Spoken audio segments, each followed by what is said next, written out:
waan idinkaga mahadcelinayaa runtii aqbalaadda aad aqbasheen kulankan maanta sida degdega ah aan idinkugu yeeray ujeedka shirkaani ama kulankan wuxuu yahay cudurkan nagu soo kordhay oo caalamka ku soo kordhay oo dilaaga ah oo sida ba'an meel walba ugu faafay oo na soo gaaray annagana runtii na saameeyey hal qofna aan ognahay inuu dhintay allah u naxariisto dad badanna ilaa 25 qof hadda ay gaarayaan maanta dadkii la testigareeyey oo la xaqiijiyey inay qabaan cudurka iyo dad badan oo runtii aan la gaarin ama aan ogeyn meesha la isku testigareeyo iyo dhibka uu leeyahay cudurkaan aan ogeyn inay jiraan xaqiiqatan waxaan isugu soo harnay siday tahayna sida dhabta ahna ay tahay inaan ilaahay aan u noqonno oo aan ilaahay barino inuu cudurkaan naga badbaadiyo nana dhinac mariyo maxaa yeelay awooddeenna bulsho iyo awooddeenna dowladeed dhinac walbaba dhaqaale caafimaad waxaan qaadi karna ma aha waxaan u diyaar garoonina ma aha waa arkaysaan adduunyadii hormartay oo dhaqaale ahaan iyo system ahaan iyo dowlad ahaan dhinac walbaba boqolaalo sano soo jiray sida ay ugu dhibaataysan yihiin iyo dhimashada meesha ay marayso iyo dadka uu runtii saameeyey meesha ay marayso annagu xaggee joognaa marka 30 sano yaan hawada ka maqnayn ama aan ku jirnay xaalad adag duruufo adag oo dowlad la'aan ama dowlad daciif ah oo systemkeeda dowladnimo institutionskeeda uusan dhisnayn ama burburay oo aan ku jirno kasoo kabasho hor leh aan ku jirno marka haddee ummaddeennana sidaas oo kale maxaa yeelay ummaddeena waxay u egtahay sidii dowladdoodu u egtay oo egtay hadday tahay dhaqaale hadday tahay caafimaad iyo hadday tahayba bulsho ama adeeg bulsho idinkaa indhihii ah dadkiina waxaad mooddaa inaysan weli dareenka cudurkan uu leeyahay iyo dhibka uu leeyahay aysan dareemin weli waa dhab ilaahay in loo noqdo ilaahay qadartiisa inay jirto wixii dhacaa inay tahay wax ilaahay ku dhacay dartiis iyo awooddiisa laakiin kama reebana taxadar in la galo oo aada loo taxadaro weli dadku waxaad mooddaa in aysan qaadan awaamiirta iyo talooyinka ay hay-adaha caafimaadka ama wasaaradda caafimaadka ama dadka dhakhaatiirta professionalka oo ka hadla khabiirka u ah cudurkan inaysan weli aysan gelin oo ah cudurkan inuu leeyahay ka hortag ka daba taggiisu inuu leeyahay waxyaabo badan u baahan yahay waxaan ognahay hadduu qofku mar ku dhaco dee qofna waa ka boodaa qofna waxaa laga yaabaa complication kale iyo cudurro kale oo qarsoon ama kuwa awalba la dhibteysnaa uu qabo see dadkaas loola tacaalay awooddeeda ma leenahay caafimaad awooddeeda dowladnimo ma leenahay awooddeeda dhaqaale ma leenahay xaqiiqda waxa weeye waa maya ma lihin ilaahay inaan barino keliyaan leenahay laakiin iyo dadka inaan wax u sheegno si ay isaga ilaaliyaan cudurkan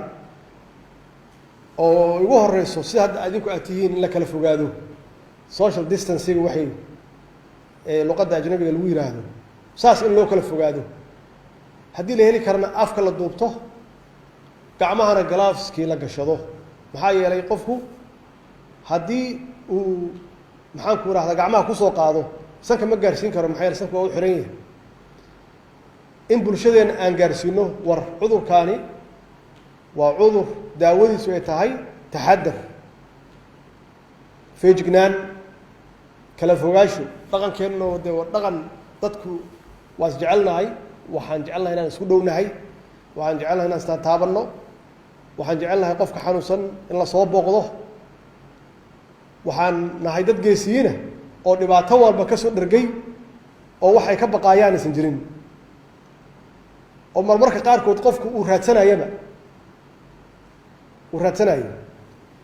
marka in dadkii aan wacyigelin xoog leh ka siino awooddeena meeshay taagan tahay ama awoodda aan leenahayna aan u sheegno oo ah dal soo kabanaya inaan nahay hay-addiisa caafimaadka inaysan shaqadeeda fiicnayn ama shaqadeeda ay hadda bilaaw tahay maxaa yeelay institutionsku waxay leeyihiin 100 sano 50 sano inay soo dhismaan annagu 30 sano yaaban ka dhacsanaynba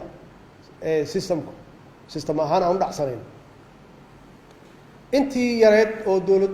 dowladihii isoo maxaan ku raahdaa bedelayana haddee ma aha wax nagu filan ma aha oo lagu dhismo ma aha wasaaradda caafimaadka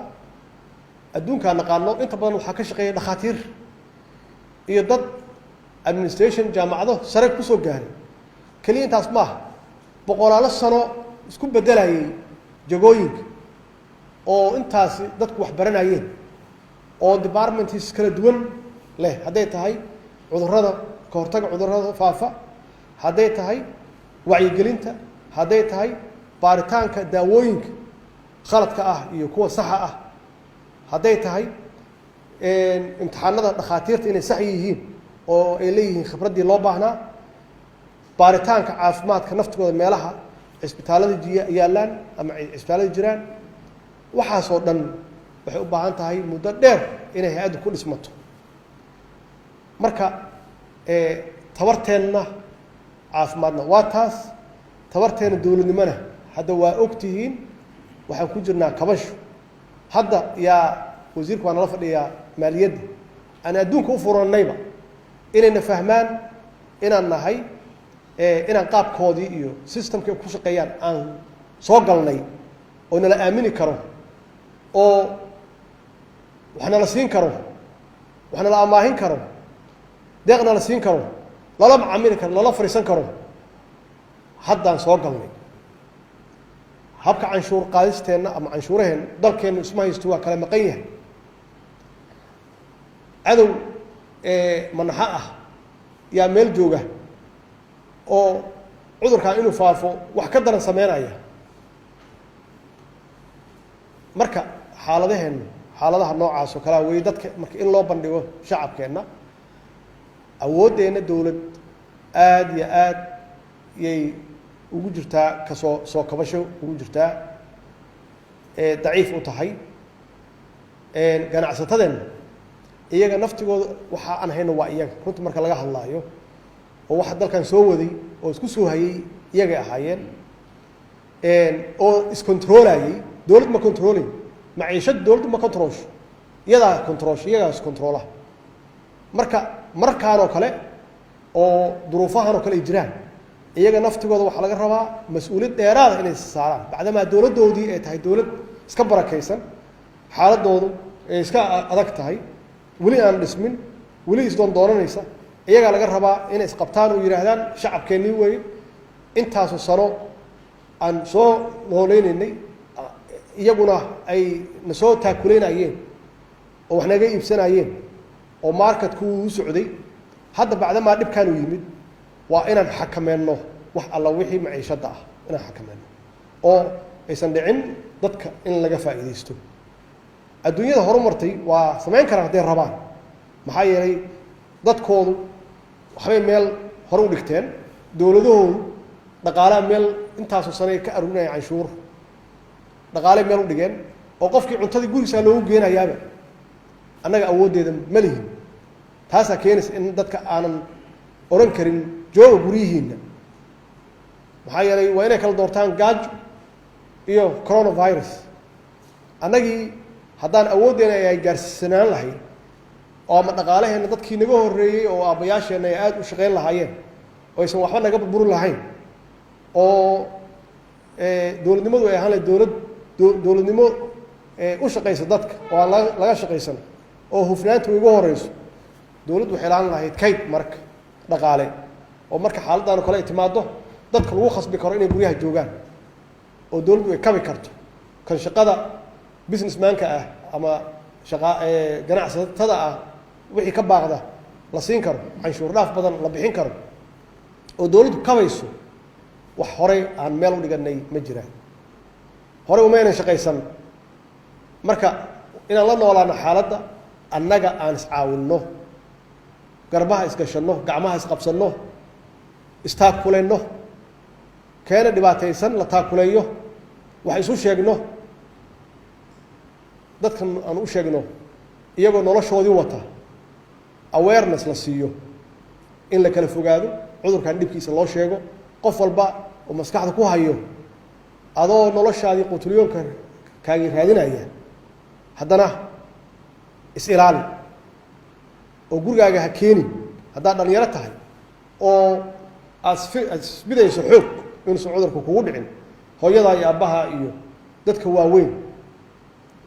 oo aan qaadi karin ha u keenin inuu qofku saaro mas-uuliyadda hadduu xanuunsado qofka inuu dee ka fogaado bulshada inkastoo aan ognahay cudurkan qofka intuu soo dhicin ka hor yuu awood wuxuu leeyahay boqolaalo qof inuu ku rido uu awood u leeyahay marka sababta ay tahayna isku dhawaanshaha iyo isku neefsashada ay tahay in wacyiga aan aada u kordhino culimmadu inay hadasho ay ka digto iyagoo daliilsanaya xaaladihii hore loo soo maray ileen annaga hadda uguma horeyno cudur saan oo kale ah inuu islaam ku dhaco wasaaradda caafimaadka inay daily briefing samayso iyadoo kaashanaysa guddoomiyaha gobolka kaashanaysa wasiirka maaliyadda saas oo kale inuu la hadlo ganacsatada iyo maxaan ku rahdaa canshuur bixiyaasha ula hadlo wasaaradda maxaan ku rahdaa informationka iyo wacyigelinta in ay aada uga shaqayso dadka sidii loo wacyigelin lahaa sida hadda uu wasiirku uu uga shaqeeyey isu imaanshahan halkan ajr allah ka siiyo uu uga shaqeeyey saas oo kale in la qabto muxaadarooyin oo miidiyuhu ay horboodayaan wasaaradduna ay garwadeen ka tahay ama ay coordinate garaynayso dadka professionalska caafimaadka ah dhakhaatiirtu iyagu naftigoodu inay abaabulaan oo waktigan xaaladdan lagu jiro dhibka badan ay volunteer ummadda ugu shaqeeyaan aysan baqin aysan odhan waxbaa kaa soo gaaraya hawshaan ay volunteer ugu shaqeeyaan mutadawacaan siduu cudurkaan uusan dadkeena u laynin uusan meel walba u gaarin uusan u faafin inay is aruursadaan oo wasaaradda caafimaadka ay garab u noqdaan bacdamaa dee wasaaraddu functionkeedu iyo shaqadeedu ay liidan karto aysan dhammaystirnayn aysan xoog lahayn inaad u noqotaan xoog dadka shaqaalaha ah oo dowladda ku jira ama dadka businesska ku jira oo khibradaha u leh caafimaadka in markaanay ay si volunteera ay hawshaan usoo galaan oo ay kala shaqeeyaan wasaaradda caafimaadka macnaheedu waxay tahay kulligeen inagoo wada dhan dowladdii iyo shacabkii iyo qolooyinka ka shaqeeya arrimaha amniga aan garbaha isqabsanno gacmaha isqabsanno sidii cudurkaanu noo dhaafi lahaa aanu la dagaalami lahayn annagoo tabarteenu saas tahay qof walba waxa uu haysto aqoon iyo xoolo iyo dhaqaale iyo awood ba aan isugu geyno sidii aan uga hortegi lahayn cudurkan maxaan ku rahay culummada aan uga hortegi lahayn cudurkan inuusan ummaddeenna aafeyn uusan dhibaato weyn ummaddeenna u geysan aan uga hortagno haddii uu dadka ku dhacana sidii aan u kaalmeyn lahayn iyada naftigeeda aan iska kaashano waa u qaylo geysanay ama u dirsanay qaylo caalamka dalalka aan saaxiibaha nahay waxaan ka sugaynaa kaalmo waxa annagu hadda maanta dowlad ahaan aan haysanno oo hawshaan uga hortagayno runtii xaqiiqatan tabarteena waa yarta ilaahay keliya inaan barino ilaahay u noqonno in dadkeenna uu ka badbaadiyo cudurkan iyo saaxiibada dowladaha shisheeye inaan u qaylo geysano wax alla waxayna tari karaanna aan maxaan ku rahdaa weydiisano mas-uuliyaddu waana wada saaranta tabarteedana dowlad ahaan ma lihin marka in shacabkeenni marka aan wacyi gelino cid walbaba qayb ay ka ahaato sidii aan cudurkan ula dagaalami lahayn. Wassalaamu calaykum waraxmatullaahi wabarakaatuh.